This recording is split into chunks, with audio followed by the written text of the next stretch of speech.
Service in League City has issued a tornado warning for northwestern Galveston County in southeastern Texas, northeastern Brazoria County in southeastern Texas, southeastern Harris County in southeastern Texas, until 2 p.m. Central Standard Time.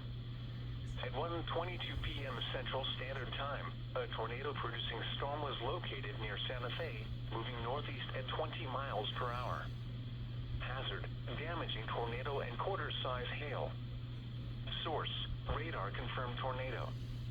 Impact: flying debris will be dangerous to those caught without shelter. Mobile homes will be damaged or destroyed. Damage to roofs, windows, and vehicles will occur. Wow. Tree damage is likely.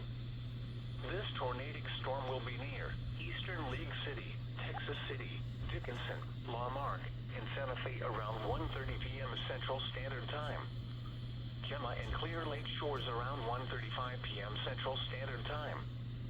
To repeat, a tornado is on the ground. Take cover now.